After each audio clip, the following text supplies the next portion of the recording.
Walter, muchísimas gracias por acercarte a caminar con Caminos Ancestrales. Nosotros, más que una entrevista, decimos que tenemos una charla distendida entre comunicadores, porque vos estuviste mucho tiempo como comunicador en Mendoza. Estamos haciendo notas a través de Caminos Ancestrales con distintas técnicas y técnicos de las provincias para reflejar todo lo que se ha trabajado durante muchísimo tiempo acompañando el proceso de las y de los agricultores familiares. Así que bueno, bienvenido a Caminos Ancestrales. Bueno, Sergio, muchísimas gracias. Primero, bueno, a vos por la invitación. Un placer para mí poder participar y estar en esta conversación. Un saludo muy grande también a toda la audiencia de Caminos Ancestrales. Bueno, y espero que sea placentero y que podamos también compartir el trabajo que hemos venido realizando también junto con vos durante todo este tiempo en la agricultura familiar. Mira, acá estoy con Claudia en el estudio y sos una voz conocida para Radio Rebelde porque digamos que casi todas, yo creo que toda la estética de los programas que se han realizado acá tienen tu voz, así que tu voz es conocida, pero es conocida como presentación de estética y no de esta otra parte de tu vida que era esencial digamos, para tus ingresos y en el trabajo profesional que desarrollaste, que era la agricultura familiar campesina indígena de la nación. Como pregunta disparadora, ¿cuántos años tenías cuando vos ingresaste a trabajar y en qué año fue? Fue en el año 2009 y yo tenía 23 años en ese momento. Iba a cumplir en agosto 15 años trabajando en lo que era la Secretaría de Agricultura Familiar. No, fui cambiando el nombre durante todo este tiempo, pero básicamente el trabajo era con los destinatarios de la agricultura familiar, con productores, productoras, campesinos, campesinas, ¿no? Del campo profundo, de todo el país. Bueno, muy joven, hoy tengo 38 años y bueno, ha sido una experiencia, la verdad que muy gratificante para mí, entendiendo que vengo también de una crianza en la finca, en el campo, de productores de la zona del Valle de Uco, de San Carlos específicamente, aquí en la provincia de Mendoza, donde bueno, trabajábamos la producción de durazno. Y eso me hizo vincularme de alguna manera desde muy joven, desde muy chico con la agricultura, con el trabajo con la familia, porque teníamos también un emprendimiento de turismo rural, entonces nos vinculábamos con productores también de la zona, con las instituciones también nacionales, por eso era muy importante para mí la presencia y el trabajo de toda institución nacional o el Estado en sí, que trabajase con los productores o productoras en el territorio, porque había un montón de proyectos de jóvenes emprendedores rurales.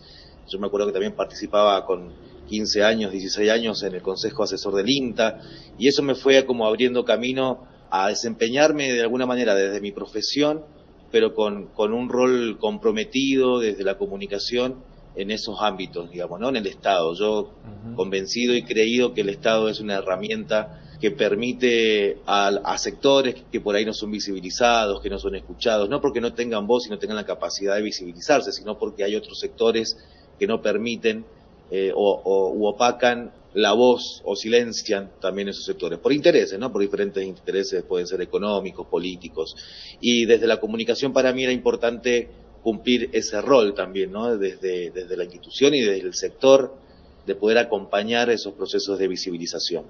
¿Cómo definirías a las y los agricultores familiares con los que te tocó acompañar durante este tiempo?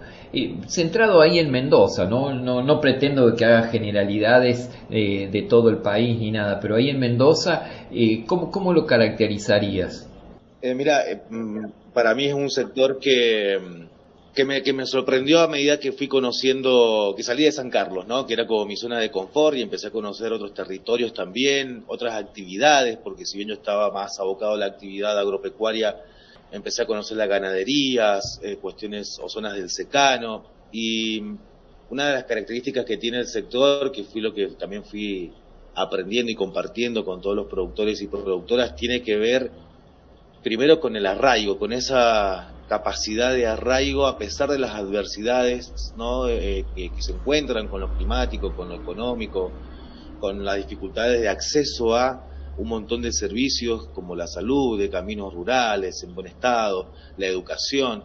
A pesar de todas esas situaciones por ahí un poco adversas, la capacidad de de reinventarse y de seguir adelante, ¿no? De apostar a esa tradición, a esa cultura, a sostenerla, a mantenerla y a transmitirla de generación en generación.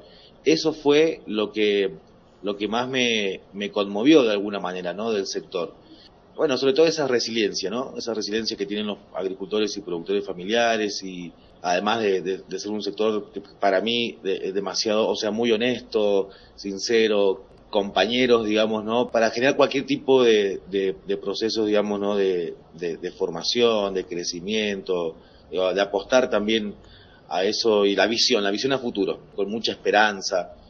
Son cosas que me fueron quedando, digamos, ¿no? De trabajar con el sector de la agricultura familiar.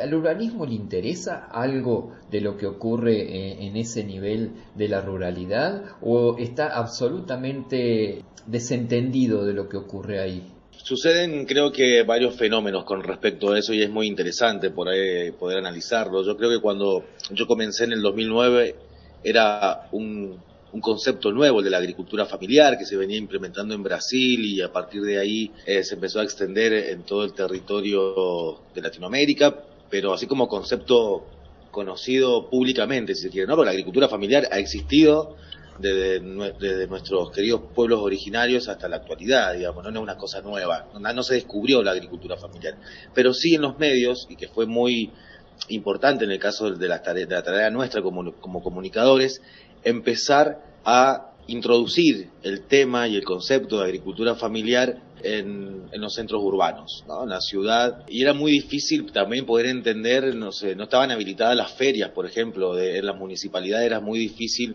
generar espacios de venta, de comercialización de productos de la agricultura familiar, porque había todo un marco regulatorio donde tenían que tener habilitaciones, permisos, cursos de manipulación de alimentos. Bueno, fue todo un proceso que se fue dando y además también en los medios de comunicación, en esa época, bueno, en los diarios digitales, se hablaba muy poco de agricultura familiar, ¿no? Eso fue cambiando porque fue cambiando también. Creo que la sociedad fue un poco más responsable en cuanto al consumo de alimentos, a ser consciente de qué es lo que estábamos consumiendo en nuestra mesa, y eso fue muy interesante porque los llevó a conocer más un poco el mundo de la agricultura familiar, y hoy hay un conocimiento, pero los centros urbanos siguen sin entender todavía. Es como que lo que le pasa al otro, viste, es que está como un poco lejos, ¿no? El productor...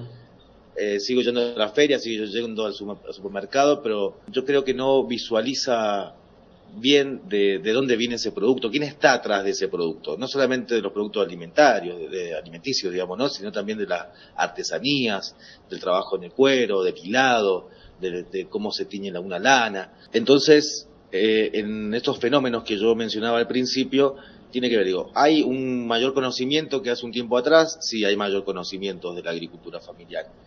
En la pregunta que vos me hacías, los centros urbanos están, o la sociedad más urbanizada, ¿está interesada en la agricultura familiar? Y hay algunos sectores que sí, y hay algunos sectores que no, todavía, ¿no?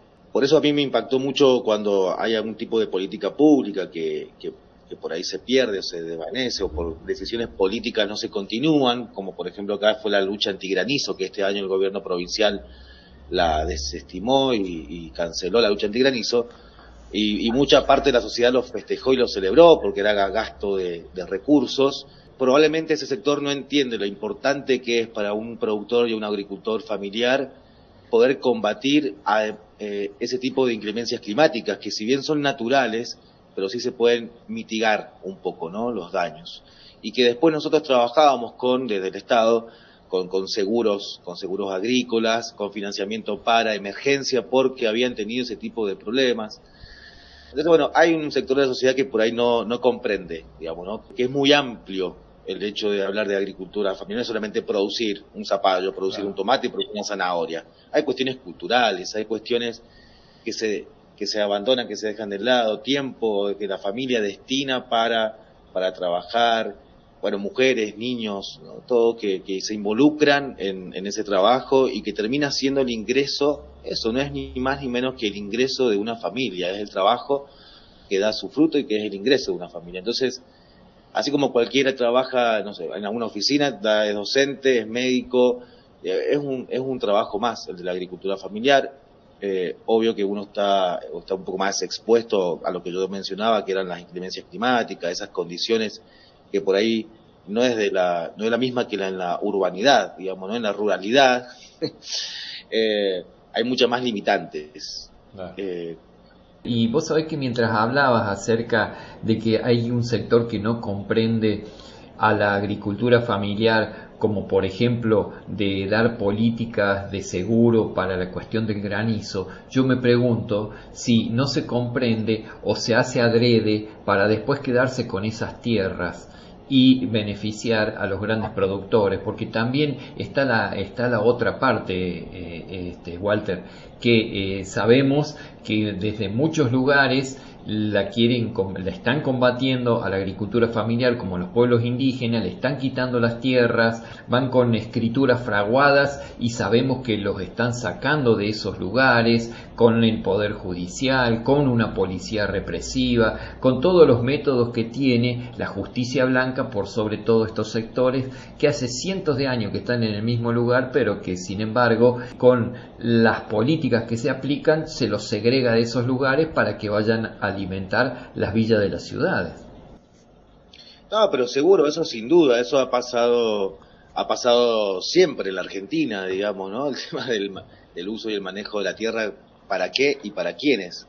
En el caso del sector del arco político, te puedo asegurar, al menos acá en Mendoza, la mayoría de nuestros políticos, senadores, diputados, dirigentes, tiene fincas, tienen tierras en el Valle de Uco, tienen viñas, producen, digo porque se conoce, digamos, ¿no? Producen aceite de oliva, tienen olivos, y no deja de ser un negocio para o adquirir más tierras o también muchos que incursionan o algunos que ya vienen de hace tiempo con los negocios inmobiliarios. Eso ha ido, la verdad, que creciendo un montón, y lo que hacen es ocupar tierras que son productivas y van desplazando, ¿no?, del cordón productivo a esos agricultores familiares para zonas mucho más inhóspitas, que no tienen acceso a agua, y que después, bueno, tenemos un montón de agricultores que reclaman el acceso al agua para uso, no solamente para uso humano, digamos, ¿no?, para uso productivo, porque en realidad hay un negocio ahí con respecto a las tierras, pero no digo, no es algo nuevo. Y a mí lo que me asusta demasiado por momento es que no hay una reacción a eso, no hay una reacción de la sociedad frente a eso, ¿no? Lo escandaliza otras situaciones, o nos escandalizan otras situaciones, pero cuando hablamos de la tierra y que no tenemos esa mirada a futuro que yo mencionaba al principio, ¿no?, de los agricultores familiares o del sector, ¿qué va a pasar en otras generaciones en las cuales a lo mejor nosotros ya no vivamos, pero qué va a pasar con la alimentación? ¿Qué va a pasar? Va a ser todo totalmente artificial, porque conocemos métodos, digamos, la tecnología ha avanzado para unas cosas muy positivas, pero vamos a comer una lechuga o un repollo que no sabemos de qué va a estar hecho. De alguna de las actividades que vos realizaste acompañando ese trabajo de los agricultores familiares, ¿qué cosas podés comentar de las que te hayan resonado mejor de ese trabajo en Mendoza? Y también estuviste en todo Cuyo caminándolo, ¿no? Sí, tal cual. Bueno, trabajo, la verdad que hay un montón para comentar. A mí me parecía muy interesante el trabajo con los jóvenes, ¿no? En su momento que nos vinculamos con la región de Cuyo, que estuvimos trabajando con vos ahí, con colegas de La Rioja y de San Juan, específicamente con la parte de comunicación, que hacíamos cursos y talleres de comunicación radial, aprovechando también la ley de audiovisual, digamos, ¿no?, que salió también en ese momento, y era un poco que cada una de las organizaciones y sectores pudieran participar en los concursos y de proyectos para poder generar espacios de difusión de sus trabajos y sus tareas, llámese programas de radios, en ese momento no se hablaban de los podcasts, pero eran microprogramas, generar gacetillas, generar cualquier tipo de herramienta comunicacional y que les permitiera poder defenderse frente, ¿no?, a esa voz o a esas palabras que hablaban por ellos. Eso me pareció muy interesante, trabajándolo con los jóvenes, y la verdad que en la experiencia creo que estuvimos, no sé, si no mal recuerdo, fueron 3 años aproximadamente que estuvimos trabajando con esos encuentros, y fue una de las cosas que me marcó, digamos, ¿no?, en mis inicios también, trabajando en esa institución del Estado. Y después, bueno, trabajo territorial, mucho trabajo territorial, con proyectos, bueno, la elaboración de cisternas de agua, para acumulación de agua en toda la zona de secano de la Valle y en parte también de Malargüe para el sur de la provincia, para el uso de consumo para los animales y también para plantar, digamos, ¿no? Muy interesante porque sectores del secano que la verdad no tenían otra manera y otra posibilidad más que con la lluvia, en el caso de Mendoza, acumular agua y que no llueve nunca. Entonces eso producía que parte del ganado caprino se muriera, los animales que no pudiesen sembrar. Entonces, bueno, la verdad que fue muy impactante también ver a las familias sentirse muy emocionadas porque iban a poder garantizar de alguna manera la producción de caprina en ese caso y mejorar la alimentación de su familia a través de plantar una huerta, ¿no? En pleno desierto prácticamente. Si vos tuviese que centrar en un tiempo cuando las cosas anduvieron mejor para el desempeño de tu tarea como comunicador dentro de la esfera esta del Estado Nacional, ¿a dónde lo ubicarías ese tiempo? Mira, yo creo que fue a partir, bueno, desde que se comenzó 2009 hasta 2015, hasta ahí. Después de ahí, sí, empezamos ya, bueno, nada, no sé si se empezó a politizar demasiado el espacio. Y estoy hablando con diferentes gobiernos, porque el último gobierno también de la gestión de Cristina Kirchner, la verdad que no fue positivo, Macri menos, ¿no? Y bueno, Milei peor. Fue como decayendo muchísimo en cuanto a la calidad de las propuestas de política pública, fue decayendo un montón. No en el trabajo, por ahí nosotros teníamos que reinventarnos y autogestionarnos con el propio trabajo, porque no habían directivas, no habían eso, no habían gestión en cuanto a la construcción de líneas y de política pública para el sector, pero para mí que porque empezó una lucha política interna de sectores políticos que empezaron a usar a la agricultura familiar, básicamente, o al sector, para cuestiones electorales, y eso se empezó a perjudicar, y empezó a decaer un montón el trabajo del Estado en ese sector, no de los trabajadores, porque siempre digo, se fue sosteniendo un montón de proyectos, incluso no habían líneas de financiamiento a nivel nacional, pero sí se gestionaba con la provincia, con otros institutos, con otras instituciones también del Estado, para que el productor y productoras no se quedaran sin herramientas de gestión. Como para cerrar un poco el diálogo, me has generado un montón de preguntas, pero todo está limitado.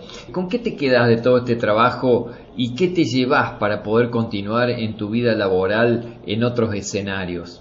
Mira, yo me llevo de todos estos años de trabajo la experiencia de conocer un sector que me enseñó también a trabajar en equipo, a trabajar de manera mancomunada, en aportar ideas. Y para mi trabajo en lo profesional hacia adelante, yo creo que, bueno, me queda como la huella, como una marca, ¿no?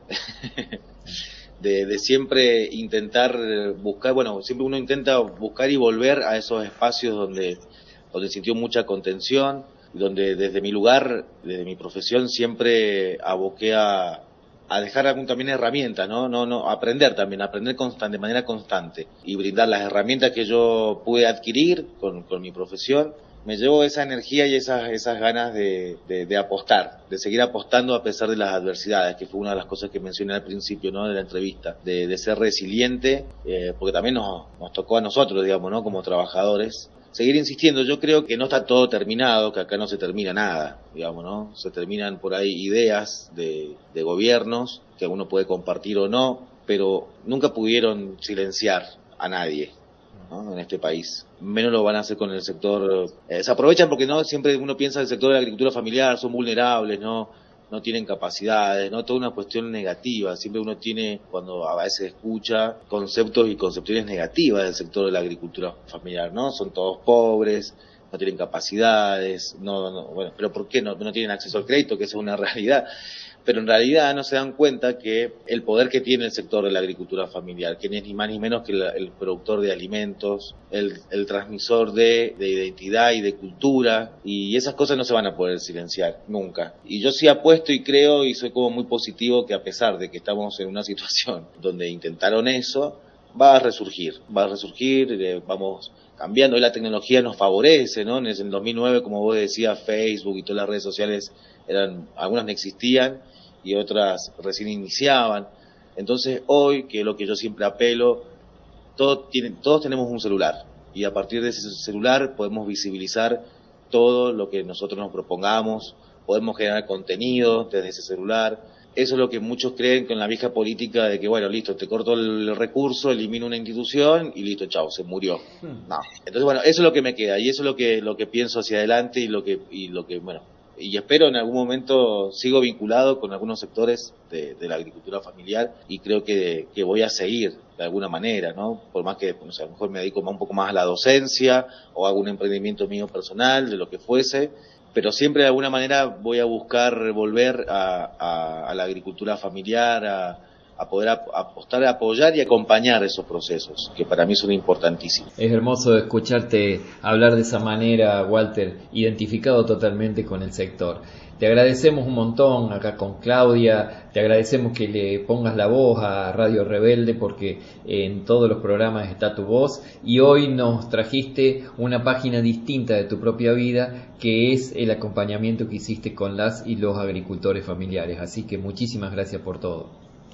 Bueno, Sergio, no, agradecerte a vos enormemente, también a Claudia, que también estamos en contacto, no de manera permanente, pero sí bastante seguido. Así que bueno, un saludo enorme a los dos, como vuelvo a decir, a toda la audiencia de Radio Rebelde. Y bueno, acá estoy siempre colaborando y apostando y, como te decía, acompañando estos procesos que para mí son muy importantes. En una sociedad que a veces está como anestesiada y tenemos que estar ahí, siempre todo el tiempo recordándoles, ¿no? Porque pareciera que se olvidan a veces de un montón de cosas. Así que bueno, creo que también ese es mi compromiso y el de muchos colegas también. Y apuesto a eso siempre.